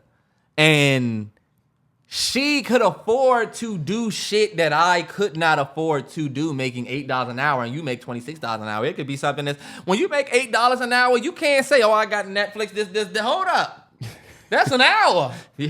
So $26 an hour, you just got a little bit more wiggle room. And I feel like she used to say stuff that I knew I'd be like, I Like I remember, I will never forget, I think for my birthday, I ain't gonna say what it was. She bought me something and I said, oh, this is expensive. And I'm like, damn, like, That $26 an hour is nice for this. But look, because I knew it was a hat. So if y'all want to know, it was a hat. Whatever. It was a real nice hat. It was too. a hat. Came in a box. It didn't come in the lids. It bag. ain't give me a lids bag. She ain't give me that new era bag. That shit came in a box. But so, hey, look, all I'm going to say is I know firsthand what it feels like. Fellas, you not even looking at her. You looking at her wallet. And you will be dating that wallet the entire time. I don't blame a nigga the same way I don't blame the girl saying she don't want to talk to the dude with less. I don't blame the nigga for saying he don't want to talk to the girl with more. Because both of y'all are playing chess. And both of y'all shouldn't be with each other if both of y'all thinking this way. Y'all shouldn't be with each other. It take a special person to, both man and woman, it take a special person to make more and be with someone who makes less. Because even these niggas these days are like females. Bro, we're going to end it with this. I used to think it was funny seeing some of the simp tweets that we've seen online, but now I start realizing, oh, y'all niggas not playing no more. Remember, it used to be funny to say, I'm going to just stand behind my girl, let my girl pay. Or look, with the WNBA wave, you got a lot of niggas saying, oh, I want to get flew out. Mm-hmm. These used to be jokes. I need a woman that can do something. I need a woman with some money. That used to be, remember that was funny? Hey, yo, I tell A-Train all the time. I'm like, yo, boo, she said, whenever they say the bill, I be like, hey, boo, she said 30. It's a funny thing. Niggas these days really, they not joking no more, bro. I want to be flew out. I want to have a woman with money. Y'all really on that. Oh, when your girl pay for everything. Don't you know how it's funny? Oh, when you standing there and your girl pay, or a real man won't watch his girl pay. And then they show the nigga like this. Uh-huh. Niggas are starting to be way more proud about women paying. That's just a thing. It is definitely a weird time. It's not weird. So we'll end with what I'm saying then. We all make on average $40,000 a year as black folks. Can we not forget that? We talking about Jayda Wada, literally dating a millionaire. She got her own business. She's basically a millionaire to her own right. These women and these men that we can talk about, like this disagreement is one of the cruxes of the worst things about our community right now. It's the reason why we lead in children out of wedlock. It's the reason why we have the least amount of marriages last year and had the most amount of divorces last year. Sheesh, it's a fact. It's a fact. And it's sad because black people, our relationships, especially like with a lot of the shit that we see on Twitter, and I know it's not just us, but this new generation is making love a transactional thing. Like the way for me to show love to you, I can't even from the bottom of my heart want you to be my prom date in high school. I have to do a fucking promposal. God, pray for my son. Nah, you know hell yeah. I gotta buy you a big ass something, set up this big ass thing, record it and put it on IG. But it's like, is the gesture not more important than the spectacle? You know what I'm saying? Nah, hell yeah. My message to black folks, we both on average make around $40,000 a year average. We are stronger when we pool our resources together. When y'all can split the rent, we stronger. When you pay the night, he paid then, we stronger. When she buy the movie tickets, you buy the snacks or the Wagyu beef sliders, we stronger. I legit, the last 2 times we went to the movie theater, left my card in the car. Guess who walking with they clutch? Bay. Hey, I left my card. And I guess it's your treat. You know why? Because I don't look at it like she paying or I'm paying. It's just like a us thing. We got our own bank. We the bank. Use our money. My nigga Donald, shout out to Don, my brother for 20 plus years. I'll never forget I asked him, yo, so do y'all like split the bills XYZ? Shout out to Morgan as well. I know you probably listening right next to my man right now. No bullshit. He told me we don't look at it like that, bro. The nigga wasn't even trying to give me no game. He was like, we don't really look at it like that, bro. Like I put money in she put her money in. We just pay shit together. We don't even. It was like one of them things too. I think the nigga might have been opening a box or some shit that just said the shit to me. You was like, oh, okay, yeah. And I'm like, that was before you was with G too. It was before, it was. And I'm like, look at how they moving. Like, that's how you supposed to move. So we gonna leave it at that. If you listen to this and you're a man, right? You got 2 nuts. 2 men. Jesus Christ. Men Haven't we done enough of this on the last segment? No bullshit. This is for the fellas. You got 2 nuts, right? And there comes a time in everybody's life where you got to say, all right, bet, fuck it. I got to take one nut, and I got one nut, and Terrance, another nut. can we just... And I'm going to put them both on the table. And I'm only saying this to say sometimes it's mano y mano. And sometimes it ain't. Earlier in this podcast when we talked about Fulio, we talked about how there's times for you to get buck and get macho. And then there's times where you shouldn't. There's times where you should take your nuts out and put one right here, and say fuck. Do you want people to like take you serious, or are you joking? I'm being dead ass serious. This is a what do you call it, Terrell? It's not an analogy. It's a Nigga rap. It's a metaphor. That's it. Nigga rap. It's a metaphor. Okay.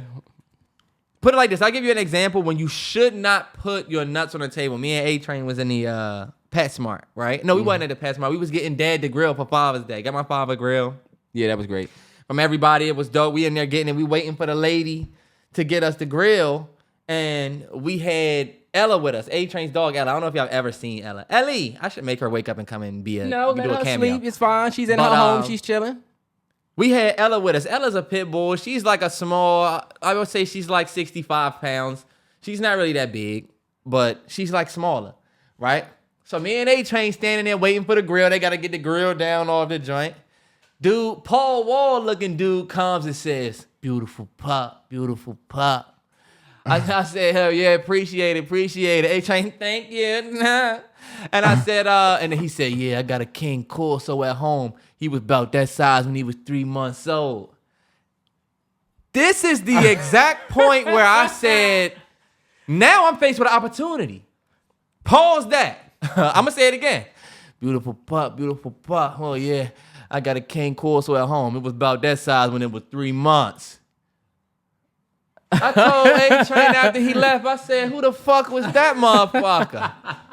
I started to say, okay, well, I got a Great Dane at home that weighed 400 pounds, the biggest you ever seen Guinness Book of World Records. Yeah. Pussy. What the fuck? Give my pooch a compliment and keep it stepping, Paul Wall. Fuck, he tried to put his nuts on the table. Do you see that? Yes. He said, hey, yo, I see you, but guess what? I got one nut right here and one nut right here. What you gonna do about it? Whoa, yeah, mano, bullshit. Who the fuck is this guy? Oh, really? That's really how it be. I'm gonna give you an example of when you shouldn't put your nuts on the table, right? Hold on, wait. You just got a new job, Oh, okay. right? You just started working at the Checkers. They ain't even got an inside. You either over there or over there. You on a window. The Checkers. Oh, okay. The Checkers. They I don't bet. have an inside, right? They don't have a place for us to sit, but it's a motherfucking working kitchen. You showed up to work late. Now you got bills past due. You need this job. You showed up to work late. You got a boss that's a hard ass. Oh, there he is. Look, late motherfucker. Oh, you're late again, huh? I guess you really don't know how to be on time, do you? You really don't know how to be on time. Let's say this nigga is not faithful to his wife. He's a stank nigga or something. This is not the time For you to take one nut here and one nut here and say, fuck you, stank motherfucker. I'm faithful motherfucker. Work up at them Checkers with me. Now you lost your job. Nah, Remember yeah. we talked about the dude Fulio earlier. It's easy for you to lose your life trying to put one nut here and one nut here. You gotta be strong. That's what fatherhood teach you, when to tuck them. Yes. The tuck rule. That's the name of the podcast. Think about it. The name of the game, I told Terrell, it comes a time where, like I said, you have to put your nuts on the table, but you got to make sure that you're mapping it out in the right way. You know what I'm saying? Because in life, you get a chance and you get a choice. And what a man chooses to do with his chance, that's his choice. Holla at me. You dating a girl, right? And she got a male friend, right? Mm-hmm. And you doing all right, the Checkers business went yay. You said, fuck it, I'm a managerial position. Now I'm at the top corporate Checkers. Oh yeah, I got a Checkers pen right here now. I'm about I'm not in a drive-thru. I'm up in the corporate office. How can I help you, sir? Yeah. So look, I'm a big baller now. She got a friend that also is having or whatever.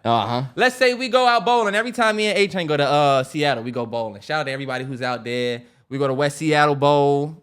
fuck with us when we out there. A-Train, what's the joint you took me to? The hood joint. The joint start with an R. Roxy's. Roxy. Hey, yo, holla at me. Seattle, what's up? That sounds like a place that'll be on the news. Shooting at Roxy's. Yeah. That's why we ain't go.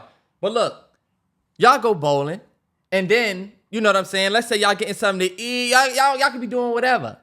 Her male friend, look, pay for the shit. Oh, I got everybody's shoes. I got everybody's bowling ball. I pay everybody's way. They say, okay, so bet what we eating? Pause. This right here, and it's not really changing the choice.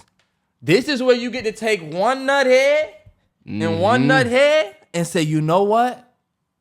Fuck this nigga. Why? I'm gonna let the nigga pay. Nigga paid for the bowling balls. Nigga paid for the... Think about it. You got to think like an old mobster Italian dude. Fuck this nigga think I am. I ain't got no money on me. That's how, yeah. As a nigga that always try to grab the bill first, that's definitely something you got to think about. Because he's grabbing his nuts and putting them on the table right now. The nigga paid for my girl's shoes, my girl bowling ball. The nigga paid for my girl's game. In your game. My game. They saying it's my turn. I ain't even pay. Fuck that.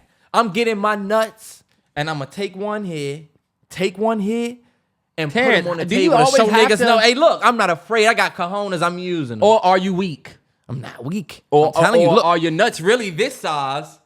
And Not- you're so rattled that a nigga paid for your bowling game that's $20. Think about this, y'all. This is not the nigga that we just seen. You see the nigga on the tier that was flipping over the pink lighter? Why the fuck you give me a pink lighter? He flipped the dude's whole store, and they was like, why you getting so triggered over? My thing is this. If a nigga walking through the store, see my pup and say, oh, I got a dog at home that was that size when it was 3 months. A-Train right here, I see what you doing, nigga. I see what you doing. I know why you're talking like that. You wouldn't say that to me. If it's just me standing here with Ellie, you're not saying that. I watched you look at me, look at her, grab your nuts. Watch me grab mine. Yeah! Sorry. Tuck rule for me, you can have it, big dog. Because guess what? I let the motherfucker have it. I told A-Train, I said, did you see what that motherfucker said? I could have, but I just... So, okay. I told you, that was the point where you don't need... I did not need to put my nuts on the table. I did. But the nigga bought the bowling alley game. I don't give a damn. I have been in plenty double dates with G where a nigga will pay or I will be the nigga to pay. But it is something that you got to think about when you decide to do it. You know why? You don't want to disrespect the man that's out on a double date with you. You got to be careful. You got to say, yo, talk to bruh one off and say, you know what? Or this is what me and G do. If we invite y'all out, we're paying. Hey, you should let us take y'all bowling tomorrow. So when you come, you should, when I go to pay, your mind doesn't think I'm trying to put nuts on the table. Y'all think, you know what, they invited us out and they showing us a good time, they paid. That's the only way to me it's all right. Because I'm also the nigga that, you remember when we paid for the brunch? And I forget. What was it, Brooklyn? Talking about Brooklyn? You talking about Harlot? We was at Harlot, yeah. For Kelly's birthday. Oh, okay, yeah. And I forget my brother's name. I forget what his name is. Cleveland. Yeah, Cleveland, yeah. He don't let you should let me buy you a drink. You should let me now. buy you a drink now, bro. Because it's like, some people just don't like to have shit done for them like that. We never said that was gonna happen. It's a man thing. That's why I say it's not a man thing. It's a nuts thing. It's a dick thing. And I'm gonna keep it a stack. Hold on, wait. Then that means it's a man thing. Yeah, look, it has nothing to do most of the time about being insecure, y'all. It's about noticing mano y mano. I don't want y'all to think that I'm explaining a situation where I'm insecure. Think about it. Could you say I'm insecure because of the comment he made about the pooch? Yeah. But guess what? I also can see why you said that. A-Train standing right here. I got you, bro. That's why I said the nigga that's paying, oh look, her male friend. Mind you, I said her male friend. He paid for the game. He paid for her food. He paid for her shoes. Hold up. Who is bruh? Because what you're doing is putting your nuts on the table. Nobody asked you to do this shit, nigga. Nobody asked you to pay for shit. And that's why you gotta be careful about just going forward and paying for a nigga's chick. And that's why, fellas, yes, you should not be paying. Oh, I'm gonna pay for all of y'all women and the men can pay. You wanna fight at the end of the day? Nah, yeah. Even if you don't even pay for my shit. Never pay for my But- girl meal. The fuck? First of all, not a lot of niggas won't be like me and not give a fuck. A lot of niggas will want to put their nuts on the table and not gonna fuck with that. You gotta tip I it don't the need check. no nigga telling my girl he did nothing for her. Not the night. Oh, You I paid wanna for your buy shorty's everybody- dinner. Yeah. Buy everybody around the shots. Say, yo, I'm about to get the table some shots. Y'all drink clear, brown, what we think. As a man, Take I'ma the money, I'ma nigga. respect it. If a nigga say, oh, I'm about to buy everybody shots. I Bet. respect it. Y'all Bet. clear brown. We all doing brown, bet. That is respectable. When you go to pay for the whole table, as a nigga that I have a problem. If you ever go out with me, I don't want you to pay for anything. I'm always want to pay for the thing. Just because I'm just that guy. I'm just that guy like I be wanting to, you know. He the nigga that I would have an issue with. I will, but I this the say, thing. who was the brolic If I- nigga with the duck bill hat? If I invite y'all out, don't start cutting. This nigga look like he work up Because- at a pool house. Fuck out of here, boy. Fuck out of here. You look Tell like you the what you cool look like, nigga boy. that You work look up like at the the W- pool house. Hey, yeah. Hey, look, go get table 5. Hey, Okay, look. you look like you work They for the over there, WNBA, boy. table You look like the 5. nigga. You make 30 grand a year and you the mop nigga. You the nigga that get the sweat off the ground, but you couldn't make it to the big league. So guess what? So You I'm in stuck over W. here at a Lynx game. Fuck out of here, boy. You look like the manager at a bar. Anyway, I think But bro, that is the funniest if I thing. was to invite you, How can I- if I was to invite y'all out with the intent to pay, I would do exactly what I told you. Yo, let us treat y'all. See that treat y'all to Bet. a night at the whatever. Men respect that. Look, 'Cause you that was know- my goal when we went to the movies, and then I end up leaving my car. You end up paying for the. Also, you know how fellas are. We like, yo, all right, babe. You get the snacks. Yeah, Y'all I get got the this. snacks. I'll get the tickets. Bet. Bet. Let these motherfuckers just watch the movie. Me and you gonna talk business. There we go. Because look, we need to deal with our egos. They just need to enjoy the show. Yeah, for we sure. have to ego it out. You know? Or you might not mind. And what I've done too, me and G have been on plenty of double dates. I'll do a temperature check. Like when Temperature the check check. come, I look at the man. When they say, how are we doing checks? I look right at the man and I always say, I wait for him to go. First of all, that 4 or 5 seconds is like crunch, because if he say, you can do me and her and then them two. All right, Bet. cool. Cool, I see cool, your cool. energy. I see you you. want to pay. Yeah. If you hesitate longer than a few seconds, I'm going to take the bill. I'm going to be like, bro, I got y'all. We invited y'all out. Let us pay. Nah, You know what I'm yeah. saying? We invited y'all. And that's me not putting nuts on the table and giving you your respect by saying, hey, sir, who also has nuts, we invited y'all. That's the only reason I'm making this chess move. Let me say this too. Sometimes a nigga has to put his nuts on the table because of some shit you did. Like that. Let's say you do that, then when bruh get in his car, he revved the engine up. He got a better car than you. He had to get that off. Yeah. And you got to recognize that. You gotta recognize that. Hey, look, if I hike my leg up on this tree right here, it's whatever. You're gonna hike your leg up on that fence over there. It's whatever. You a dog, I'm a dog. Look, soon as we both finish shitting, we doing that number. I don't give a fuck who behind me. It's doggy. It's dog you eat dog. are neutered.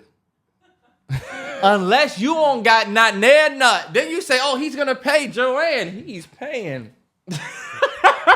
Get the steak. Joanne. That don't mean you don't have nuts. You may be practicing the tuck rule, which sometimes, fellas, you should not be Yes. trying to put your nuts on the table. You're right. Sometimes. Cause guess what? Y'all don't know what be going on in these car rides. This nigga could really not have the money to pay, but guess what? The $100 he saved to afford this night, he wants to spend that $100. We just talked about And that. that's it. Yeah, we yeah. just talked about that. With he might have saved it. He might known this was coming up. Yeah. I put my 2 checks aside. We had to wait. Now we get here. She grabbing for the bill. Hold up. No, I mean when he out with y'all. That's what I mean. Oh, okay. Yeah. Say it could be the same situation. You Yeah. never know what's going on. That's Never true. know. That's true. That's why. Yeah. Hey, you gotta be careful. Be careful. The mono imano aspect of this. Nah, this was a good podcast. I think so. I think it was a good pod. I think it was a good pod, man, if you ask me. Terrell, you saying the stuff that you shouldn't say, man. It's time to get out of here. Let's finish We do got one more, right? I only had 2. Or woman suggestion, movie suggestion. I was thinking.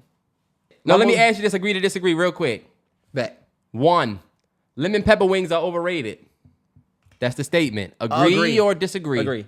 It was a certain night me and A-Train ordered Wingstop. And if you order Wingstop, think, oh, we going to get in right before they close. They said, fuck these motherfuckers. They sent us 58 lemon pepper wings. I ordered a sandwich. She ordered I don't know what. They just sent lemon pepper wings. It was so much. It's just too much. To me, it's too much. Nah, yeah, they losing people like getting a little willy-nilly with the lemon. They getting It's like eating a sour head or like Sour Patch. You know how sometimes it's like, all right, this is too much. Too much. Yeah. If I gotta dip every piece of this wing in the ranch, it's too much. And I'll say this. Pre-pandemic lemon pepper wings value was motherfucking sky up top. That America's Best Wings trip, you remember we used to go with the honey lemon pepper, regular lemon pepper. Don't even matter. But yeah, honey lemon pepper is a completely different conversation. We just talking about lemon pepper wings. I do think post-pandemic, they lost their edge. I had some lemon pepper wings, not even the other day, but 2 weeks ago. It was too much. And you know what it is? It used to be like they actually made the lemon pepper wings good. You know what I'm saying? Now you can just tell motherfuckers if you don't get them from the right spot, you can't just get them from anybody. Too much lemon pepper. Like It's you too much. need light lemon pepper wings. Low key. In my opinion. The only other one that I had, it says, this is the statement, agree or disagree, it says, painting nails is the new earrings. False. Shout out to them brothers. I forget their name. I wish I saw the podcast I was watching with the brothers Disagree. talking about it. But they was talking about how back in the day, when you had 2 earrings, older men said, he's moving like a woman while he got both his ears pierced. And now that's completely normal. People saying that painting nails, he was saying painting nails is basically that. Shout out to them brothers. I really, if you know their podcast, put it under this, whatever. But I kind of agree with bro that maybe we just getting old. Maybe Absolutely this is not. something that they doing, and that's what the dude said. The dude said, I'm trying to be with you, but I'm not. Painting your nails is for chicks. I don't care what y'all say. Painting your nails is for chicks. Slumber party, chicks. Think about it. Who the hell man having a slumber No, party? but okay, Ben. Let's say Krew want to have a slumber party, and they say, I mean, hey, come on. I mean, what's the big deal? Why are you showing your feelings? And when you saying a slumber party, would we agree with that? Isn't a slumber party for little girls? I think not men. I think little boys, like if you having if you play for a baseball team, y'all want to have a sleepover. All your teammates come over. And Imagine they call it a slumber party. don't call it that. Why? Because slumber parties are for girls. Why do we do this thing? But I'm a traditional. That might be me being old. But look, why do we say that? Like, that is what's known. That's why I say, like, you can't reinvent the wheel. Like, the things girls have been doing is what they've been doing. So when you as a man start doing it, you look feminine. Like, I don't think wearing earrings is the same as painting nails. So niggas been wearing earrings for a minute in a non-feminine way. We're not talking about Dennis Rodman. We're not talking about Terrance, the you have a dangly father. earring. You have a father who was traditional back then, And he wouldn't who wear made earrings. us wait. Me and Terrance didn't get our ear pierced until like 8th grade. Missed out on so many young relationships that we could have got No if we looked bullshit. better. These young niggas was walking around with earrings. We still walking around looking like Little Bill. Anyway, That's what I'm saying. you have a father who had that traditional boys should not have 2 earrings, and you know what? You can get one, and that's it. Remember, we got the one first. I didn't get my second ear pierce. I thought I had my. I didn't get my second ear pierce. I didn't get my because we used to only have it on the left. Yeah. I didn't get my right joint till You first can- year of high school, I think. If we imagine we see a whole bunch of little boys start painting their nails with colors and whatever. Come on, y'all. Who y'all remember the little magnet joints? We when we ain't used to gonna lie? say. Yeah, the lie. Yeah, you lie. You had a magnet back then. They said you got your ear pierced, and you'd be like, no, You got your ear pierced? Yeah. you lying. Hope she don't get behind you in the that, lunch that line. magnet get weak, or you lose. You drop your earring and they just see it's just a back. It ain't even got the joint on it. Let me see that. Nah, I need that. They said your earring broke. Oh, no, it ain't. Hey, look. All I'm going to say is I just don't think that the nail thing is going to... I don't think it's the same. I think, we were able to be... You can be a man with an earring. And it wasn't like a girly thing. Oh, only girls. They have men earrings. There's no such thing as men's nail polish. It's just nail polish that is normally bought by women. Yep. That's like saying there's no such thing as a woman's fucking fishing rod. A woman's fishing rod. No, there's just fishing rods primarily used by who? Men. Yep. It ain't nothing wrong with a woman fishing rod the same way there's nothing wrong with a nigga painting his nails. But what we ain't gonna do is say, oh yeah, that's the new earring or it's acceptable. I kind of Look, maybe it is acceptable for you young niggas. Y'all can rock. Y'all got it. 'Cause you Terrell, sound like Krew wanna do the nail painting. You gonna let him do it? He know I won't fuck with it. Go do what you want to do. But I'm going to be the old man that says, this bullshit y'all doing now, XYZ. But think about how we looked at dad. Why the fuck he not trying to let us rock with the earrings? Terrell, but nah, the earring was not as bad. I don't care what y'all say. The earring thing not as bad as the nail thing. That's insane. You walking around like a girl, you wanting to get your nail done. You're thinking about, oh, how I'm gonna get my that's feminine shit. And then you what? You want a girlfriend? You and her both thinking about how y'all gonna get y'all nails done. This is why I can't wait for Krew to get older, because y'all see how his uncle will be? It will be his uncle that will come over to drop off something. He got the truck. You know how old niggas just show up. I brought the wood you needed. It's like, oh, these motherfuckers doing old head shit. I brought your lawnmower back. You left it over at Shirley's when you cut her grass down. That's old head shit. You're going to be bringing something back. You're going to be bringing something back. Krew going to come in and have maybe a nail paint or something. And you're going to say, Terrell, what the hell is this? Like an old ass Terrell, nigga. you accept, you ain't not, hey, Terrell, you letting him do this? You cool with that? I would say, yeah, the boy can do what he wants. I'm going to say, Krew, you know what they say about boys that do that, right? With their fingernail? You know what they say about that? They don't smell the best. It's a sign of bad hygiene. Terrance, well, by the time Krew painting his nails, he going to be past your jokes. He's going to be like, no, he ain't. Okay, he'll be past, because we're not talking about a young boy. Then I can keep it 100 with him. Yeah, you can. I'll let you say it. Gigi might not like it. She might say, I don't like it. I don't like the way Terrance is telling him. You think G wouldn't bang with that? It depends on what you say and how you say it. You think when you talking to motherfucking kids, it's different than when you're talking to them. What do G think? You know what I don't about like? That people will. I don't like if Krew is around a little baby girl and you go, ooh, Krew, is she pretty? Don't put that on my child yet. Let these kids be kids. You know what I'm saying? I don't like that. That's something that just personally, it's not a bad thing. I don't like it. If he's playing with another 1-year-old, why you trying to make it seem like he like her? Oh, yo, type turn shit? it into a sexual thing. Don't turn it into that. Yeah. Oh, is she pretty? Do you? Oh, look, he wants to be around the girls. Chill on my child. Let him be a fucking baby first. He's not even a boy yet. I agree with that. I actually, Jolly, agree with that, because if my daughter is there and you're like, oh, do you think she's pretty? I'm going to say, fuck no. Yeah, hold up. And you know what? People don't get that. I'm not ready for this. I'm telling you, bro, it happened all the time. They look like swim class and, ooh, he's handsome. Ooh. Look, Charlotte. Hold up, Charlotte. Back your ass up. Abigail. And I wasn't going to say anything, but now. Your lips is chapped, boy. You look like Pookie from New Jack, boy, but you didn't got out. When you pod like this, look, you gotta put an excuse. When you pod like this, haven't drank no water the whole pod. He's parched, boy. I am parched. Okay, boy, what the fuck you look like? You look like you sell water at the bowling alley like shit, boy, or at the pool park. That's what you look like you work at. Oh, a pool table. There she goes. She hooked me up with her. Hooked the nigga up with a chat, boy. What is that? Let me see. A-Train's dentist office. It's the best chapstick ever. It's the best chapstick ever. This motherfucker got a Cedar Dental Group chapstick. These motherfuckers had this chapstick for 6 years. Mm-hmm. And let me tell you something. That's the one thing that you cannot forget when you go get a procedure done at the dentist. Mm-hmm. Your mouth will be, your lips will be, and they don't give a fuck. They want you to open wide. You say open gonna wide. Split your whole shit. Pause. But that is going to wrap. Get the damn iPad. Get the damn.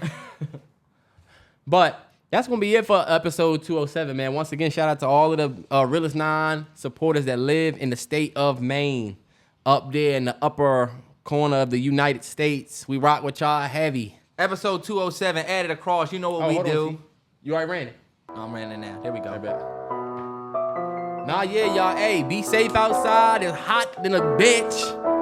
Anything from you? 207. Let's get it. Next time.